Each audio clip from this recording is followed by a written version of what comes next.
This is the S&P 500 Spider ETF SPY one-day reading for May 23rd, 2024. It's currently April 10th, 2024, 2:14 p.m. Eastern Time.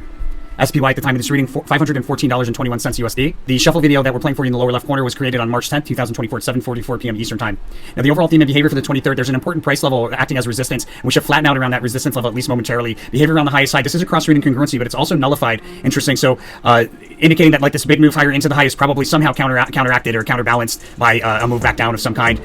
Behavior around the lowest low for the day, a fast sudden move higher out of the low, and I'm advised to trade around a U-shaped dip that forms near the intersection of two perpendicular diagonal trend lines. Before we get into the best trades as well as timing the highs and the lows for the day, I just want to make sure everybody's aware. The whole purpose of the channel is to transmute some of the competitive energy of the stock market into goodwill. We do that by following the rule of karma for the channel. You go to the resources tab of our website, Tarot for Traders, and 5% of the profits from every profitable trade utilizing this information should be donated forward to one of these charities, or pick a charity of your choosing as long as you're paying 5% forward, and then 5% should be sent back to the channel through one of these links. If you're international, you can use Wise or you can use YouTube tips.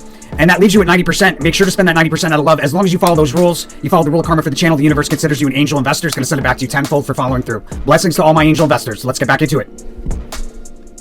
Okay, so we have this move to the upside here. In the pre-market, there's pretty notable price swings, and we open higher in the pre-market. It looks like pretty notable price swings into the open, sideways rotation around the open with a sharp drop that'll stand up in that period of sideways rotation, a notable reversal in the first half hour. We might have a high for the day there in the first half hour, and we decline pretty notably from key technical or key resistance level where we flatten out momentarily. We decline from that between 10 and 11, turns into sideways fluidity between 11 and 12 roughly. That's equal amounts of bulls and bear inflow and outflow. So sometimes you just see a very narrow sideways type of chart behavior. Sometimes it's big swings, but equals amounts of bulls and bears, so you kind of end up flat overall.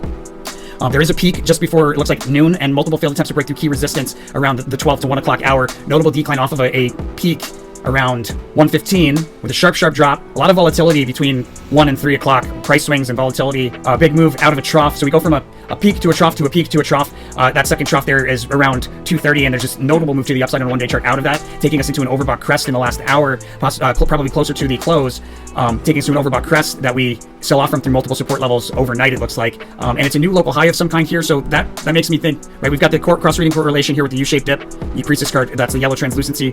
We also have the Priestess card here correlating to the end of the day, the same thing going on, right? And it looks like we probably have a high at the start of the day, so there's likely like this drop, and then we come back to a high at the end of the day. So in the midst of that decline, you could open up a long position, close it at the end of the day. Might be a little risky.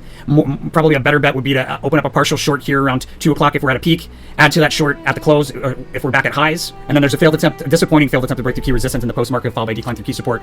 Sneak preview for the following day, a near overbought crest that we saw off from pretty notably, and also today it looks like the VIX jumped really significantly on a multi-day scale. The VIX seems to have jumped higher.